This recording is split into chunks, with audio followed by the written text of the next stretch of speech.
same in that if we see, basically the treatment is almost same, but we should understand what is the etiology for this disease. And we can see that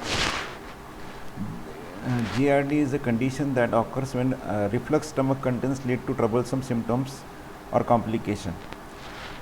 That means, again, stomach, if you remember anatomy, that the uppermost part is a fundus, and it is attached to esophagus. There is a esophageal sphincter, and when food comes in, the esophageal sphincter is closes, and because of that closing, the food does not enter to esophagus. Because of this, gastroesophageal sphincter is closed. However, this sphincter is, because of the pressure, because of any other reason, or because of the anatomical fault, that remains open. So this the contents stomach or the contents of the stomach, they reaches to intestine. What is the condition of the stomach content? Okay, how it is? Stomach content is pH wise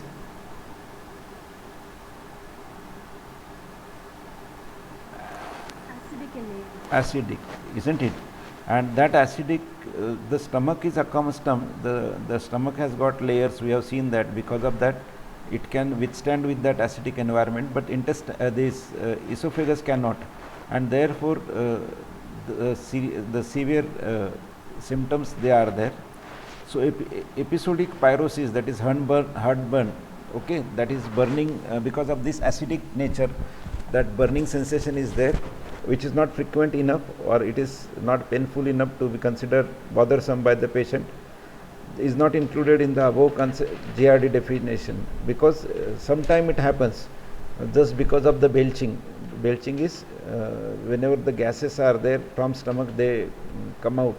Along with that, some acidic gases, they do come out, but that is not considered as a GRD. GRD is a recurrent phenomena. So it is a chronic symptom or mucosal damage which is produced by the abnormal reflux of the gastric contents into the esophagus. They are vary in the severity, duration, and the frequency. When the esophagus is repeatedly exposed to this material, then inflammation of esophagus will be there. We call it as esophagitis, and in some cases it will progress to erosion of the squamous epithelium, and it may lead to other complications, because continuous injury, that may lead to changes, that may cause fibrosis, that may cause many other complications. So this is what GRD, where this stomach contents are coming over there. Now why it is there? It is the most frequent clinical complaint, always there whenever person is having hyperacidity, or whenever it is there, and along with the belching it comes. If those who have seen this advertisements on television many a times, khatti dakar, like that, isn't it? So this type of cinemegalan, like that. So these all are the typical signs of GRD. Also even hyperacidity is having same sign. Only thing is, this is a recurrent. It is the most frequent clinical complaint. It is reported to occur at least twice a daily in 10% people. In 20% it is weekly. In 44% it is monthly, and there are many people go for OTC drugs for that. It more frequently occur in adult over 40 years of the age, and incidences are of the men and female are similar. About 50% pregnant will experience GRD. It can also occur in infants. Prevalence depends on the geographic region, but highest in the Western countries. Now, what are the risk factors for that? Obesity, alcohol use, smoking, excessive caffeine intake, respiratory diseases, they will increase the chances of GRD. What are the factors which are development for GRD? There is a decrease in the lower esophageal sphincter pressure. I told you the sphincter is there, that prevent backflow of gastric contents to esophagus, and when this sphincter is not tight enough, that is not closed enough, or it cannot withstand the pressure during the mechanical churning or the stomach movements, peristalsis, then it can go back. There is a decrease of clearance of the gastric contents from the esophagus, and decreased mucosal resistance in the esophagus. These are the reasons for that. The composition of reflux that contain extra acidic, because we have known that we have just now discussed that it is acidic in nature, so that will be extremely caustic to esophageal, because esophagus is not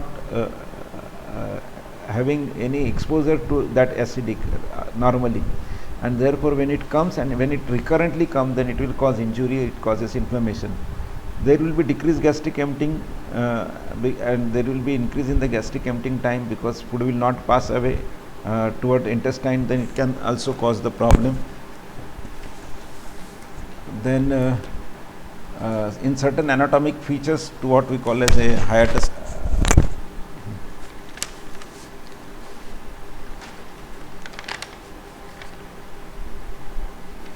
मला देते ना तुम्ही.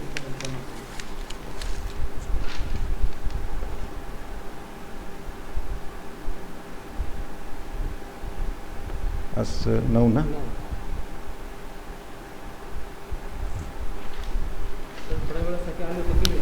अच्छा, काय म्हटले का sir? बरं.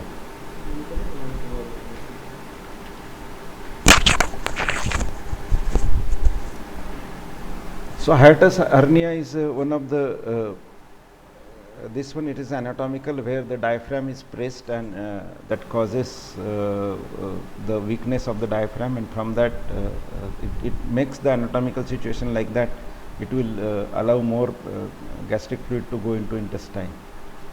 Now, what are the classic symptoms of that, or typical symptom? Already we have seen pyrosis, or which is called as a heartburn. It is a hallmark of the symptom, which is the main symptom. It is always there. Then regurgitation, belching. Belching I told you, जो डकार बोलते हैं, और खट्टी डकार particularly when we call regurgitation, that food is coming back, many times it comes up to throat, that is called as a regurgitation.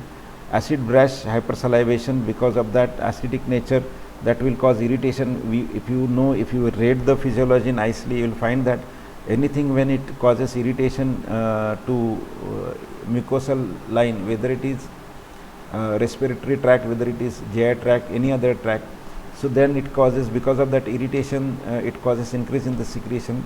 That is the physiology behind mucus production. That is physiology. So here also there will be secretions. It causes activation of cholinergic, or that is what we call as a vagus nerve activity, and that therefore there will be hypersalivation, and again this sour taste, the acidic taste in the mouth will come from that.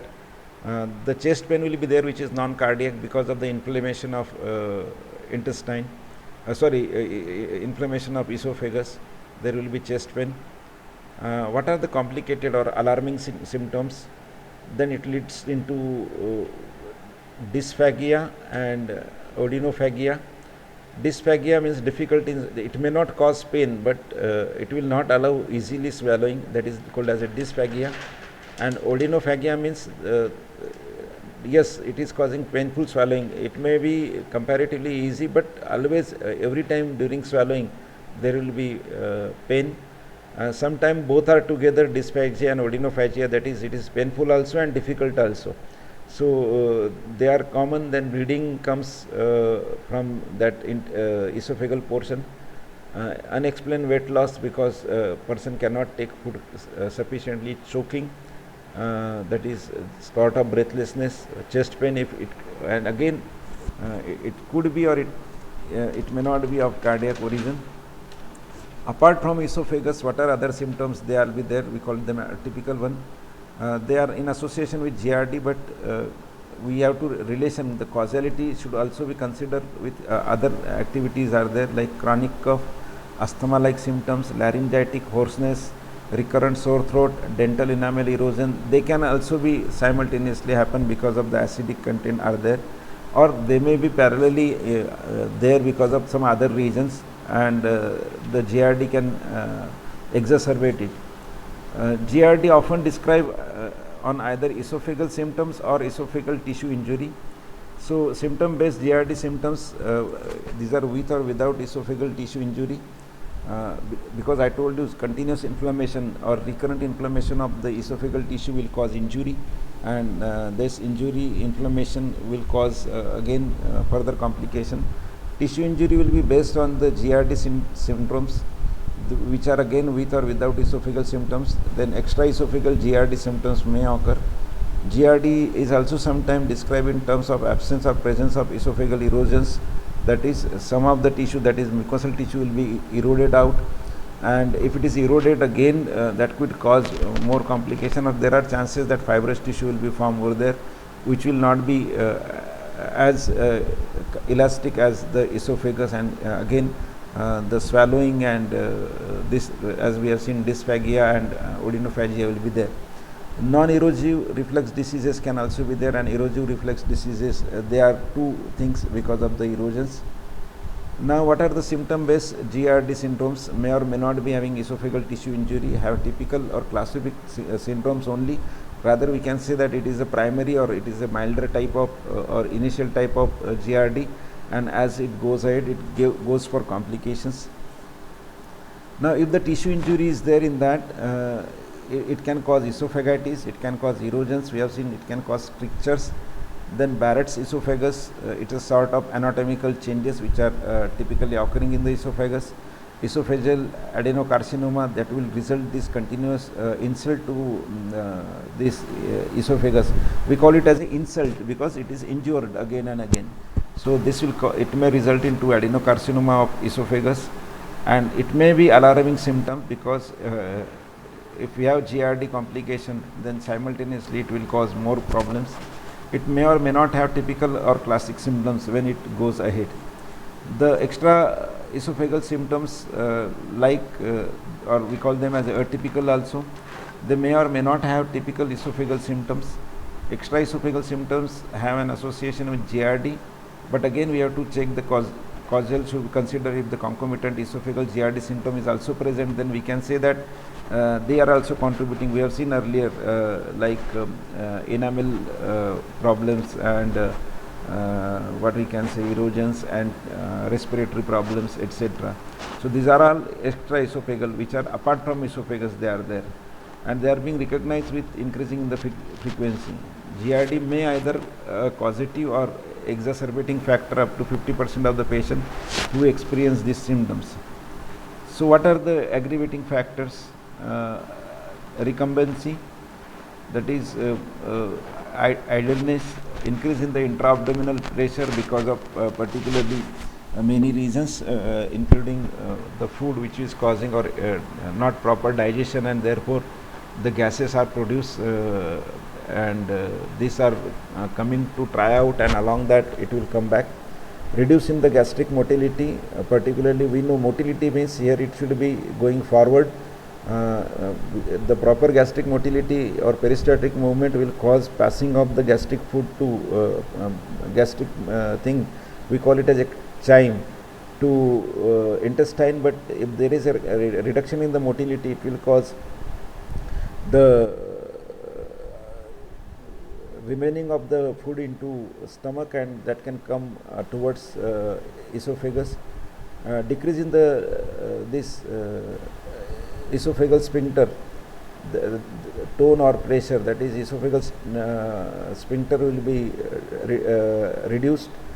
Tone means its strength, or we have seen muscle contraction, or the pressure will be reduced, and therefore with even smaller pressure or during small motility of stomach, the food can come back towards intestine, and direct mucosal irritation it may cause. So what are the reason behind decrease in the LS pressure? Some of the foods that decreases this wall is there, that is esophageal wall is there, so that will cause fatty foods, peppermint, spearmint, chocolate, coffee, cola, tea, garlic, onion, chili peppers, they all will cause this reduction in the pressure. And the medication also can decrease it. Example are anticholinergic, barbiturates, benzodiazepines, caffeine, dihydropyridine, etc. And these are responsible for decreasing the this sphincter pressure. Then there are some foods which are causing direct mucosal irritation. Example are spicy food, orange juice, tomato juice, coffee, they will cause it. The medications also do it. Example are biphosphonate, aspirins, iron, NSAIDs, quinidine, potassium, they can do it. Then these are the food or medication that can worsen the symptoms. Already we have discussed this, either decrease in the lower esophageal sphincter pressure or direct irritants. We have seen these names, and these they may aggravate the GRDs. So there are esophageal inflammation is there to what we can call it as esophagitis. Erosions are there, ulcerations can be there, strictures of the esophagus are there. These are the fibrous tissue deposition. I told you earlier, whenever the tissue injury is there, you might have studied it in second year. Whenever injury is there, and if it is repeated injury, then sometime instead of normal tissue formation or normal parenchymal tissue, the fibrous tissue is formed, which is rapidly formed, but it is functionless. It do not have the function, and that rather makes obstruction instead of having any benefit. So that happens at many places. If you remember problems with heart failure, that whenever it is there, we call it as a cardiomegaly and hypertrophy. So in that cases this happens.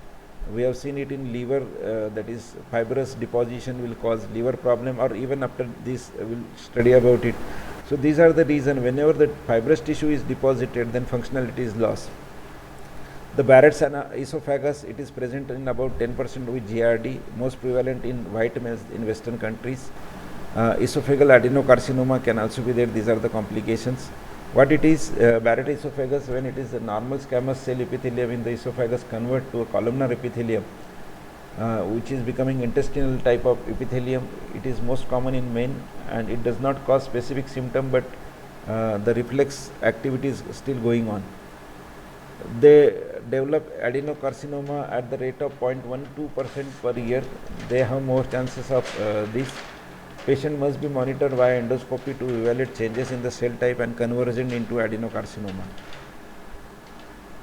GRD diagnosis, various tests are there, clinical history you go for, then empirical trial of proton pump inhibitor, PPI should be given, and if it is benefiting, then we can say that it is GRD. Go for endoscopy, and accordingly once go for endoscopy, the endoscope will show you the structures which are present inside, whether there is any injury is there, whether inflammation is there, whether erosion is there, whatsoever things we have seen earlier.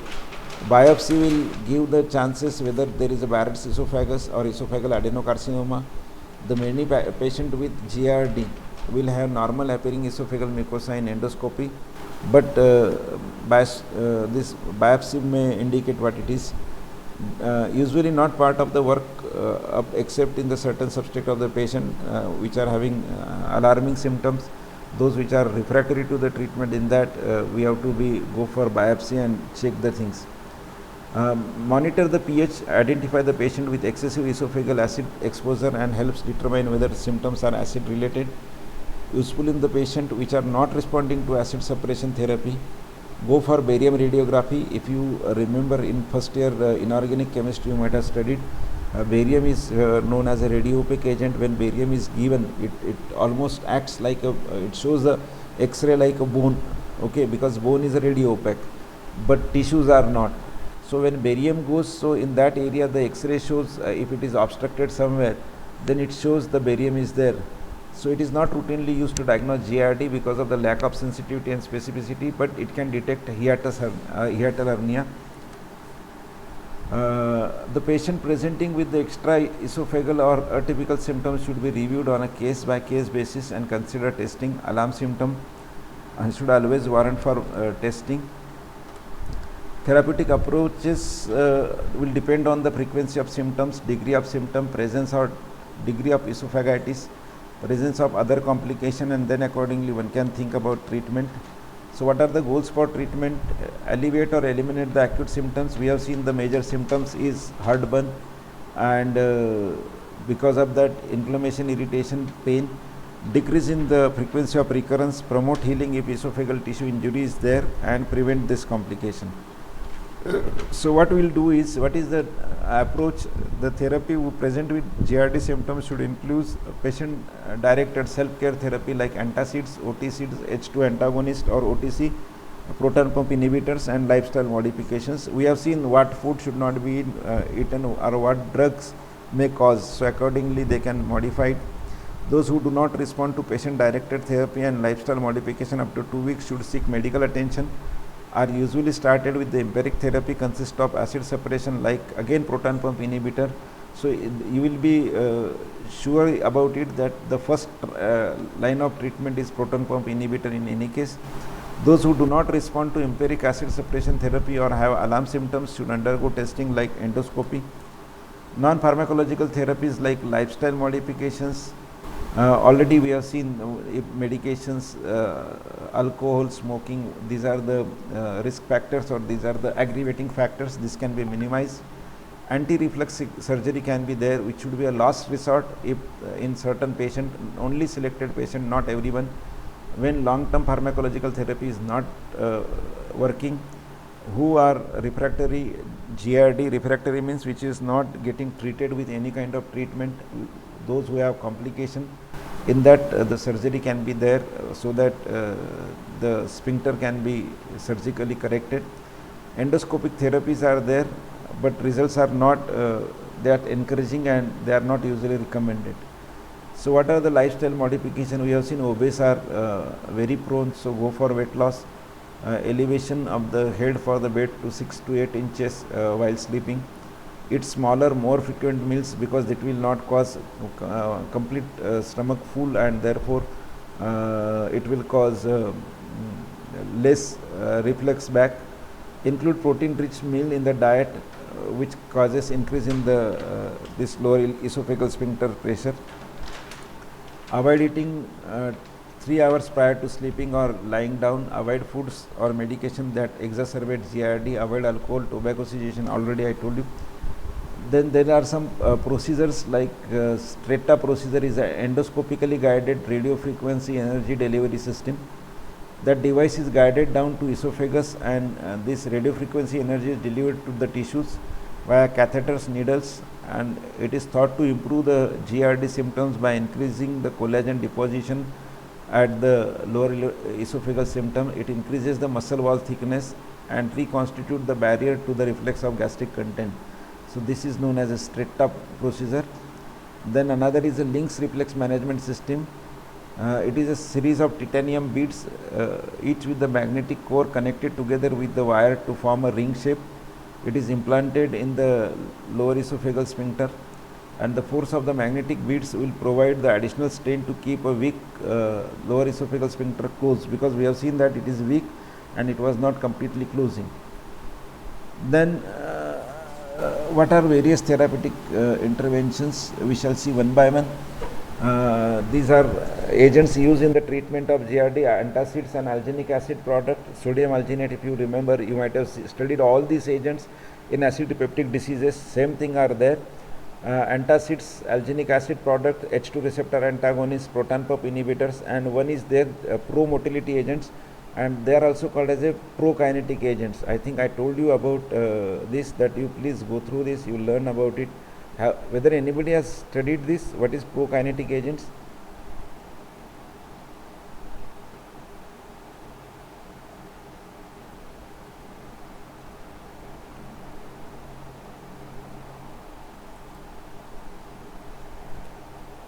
Anybody studied? Anybody just seen it? What is it?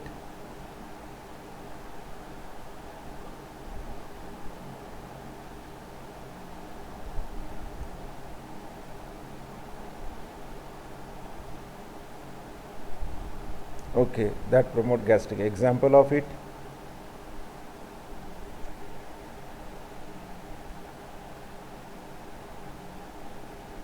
Very well, very good. Actually, there are many. These are all antiemetic drugs, and these drugs causes particularly very typical action. Therefore, they are called as a prokinetic. They increase the lower esophageal tone and decrease the tone of pyloric sphincter, and because of this, the content of the stomachs are emptied easily. So these are the agents which are doing this. We shall see one by one. Now antacids, you know about it. You know they are directly neutralizing acid.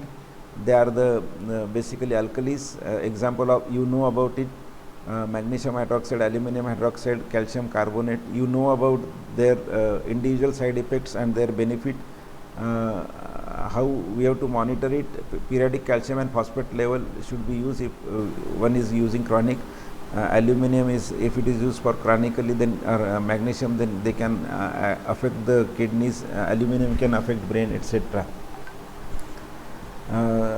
What is patient counseling needed? It can decrease the level of numerous other drugs like tetracycline, digoxin, because they form chelate or they form complex with it. It should separate antacid and other medication by at least 2 hours. Patient with renal impairment should not use aluminum or magnesium containing antacids unless it is directed by physician. Onset of relief is less than 5 minutes and duration of relief is around 20 to 30 minutes. So this is what we can say, comparative various formulations available, and what are their contents. Basically most of these are having a combination of these aluminum hydroxide and magnesium hydroxide, and apart from that simethicone can be added. Simethicone is called as a particularly lowers the what we can call it as a surface tension, and it improves the relieving of the gases. So in some simethicone is added. So these are various drugs.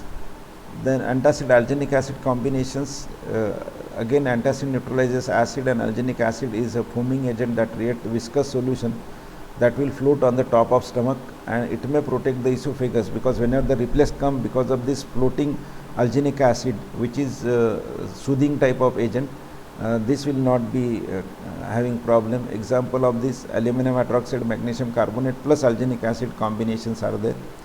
Then H2 receptor antagonists are again there. They are very common. We know about it. Example of that cimetidine, famotidine, nizatidine, ranitidine, and they are quite popular. Once upon a time, before advent of this PPI, they were one of the very important choice.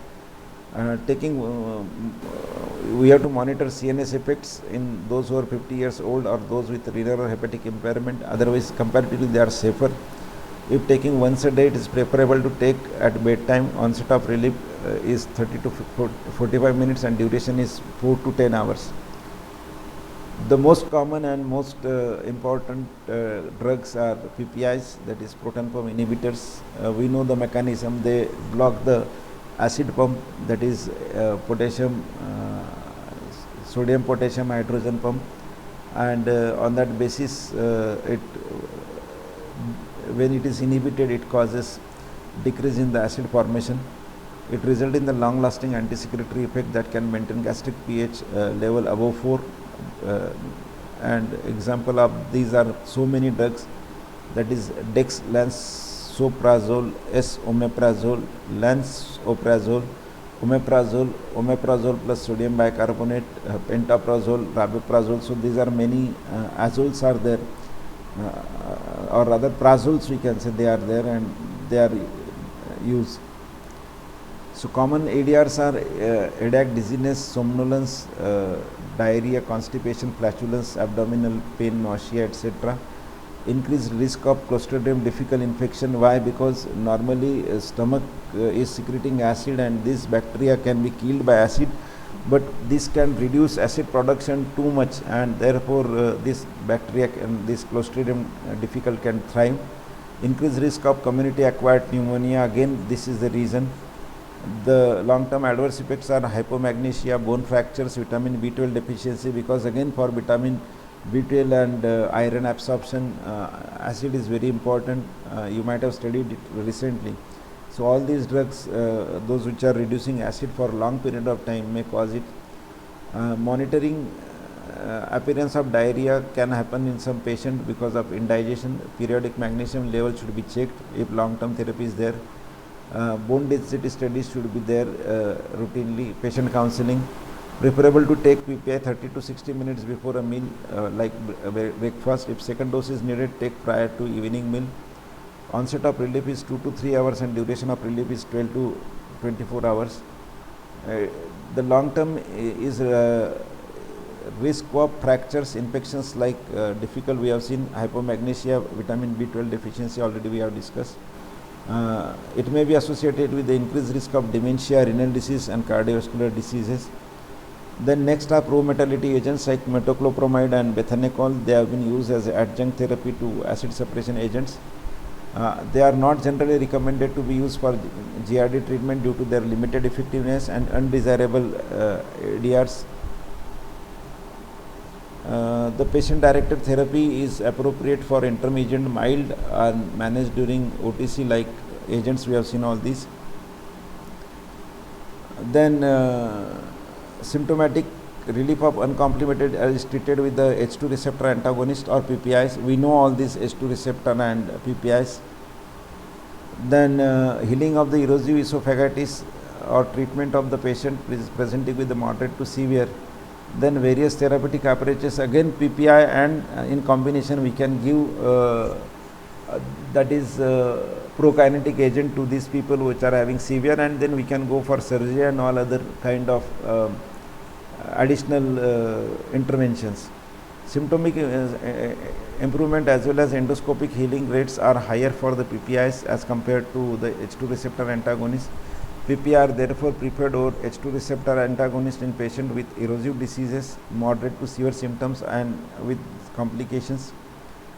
The therapy which is for maintenance, usually we can go for PPI or H2 receptor antagonist. If it is milder, one can even try with the other antacids.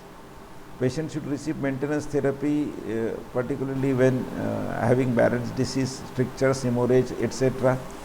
Then long-term maintenance therapy with PPI at lowest possible dose, and we can change with H2 receptor blocker in between.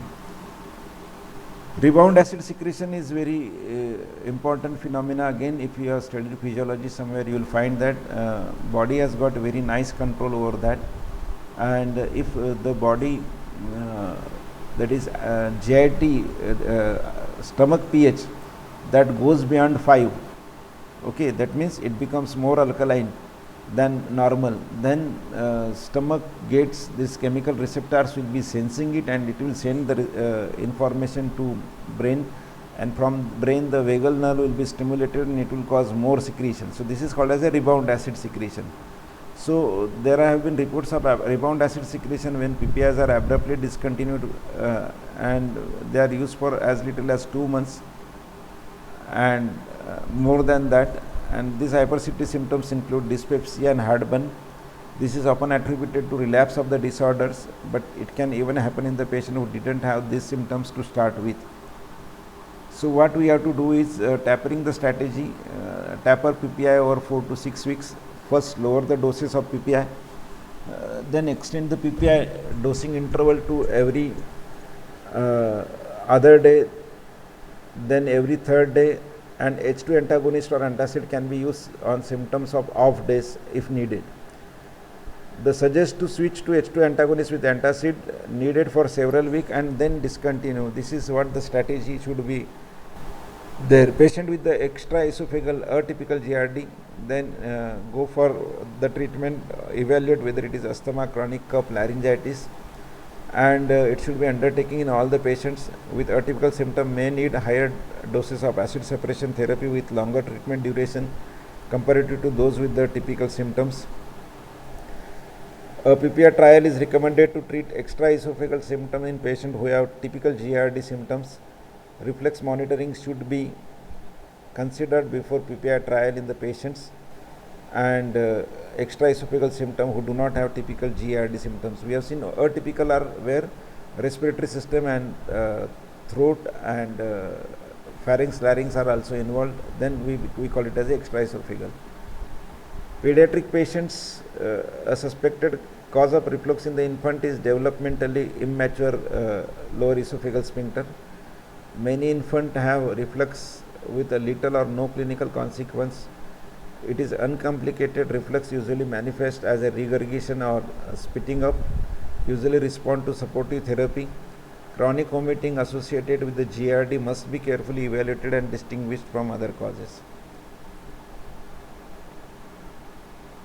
Then pediatric patients, careful consideration should be given before medications are recommended. When medications are deemed necessary, ranitidine dose at 2 to 4 milligram can be given into these patients. So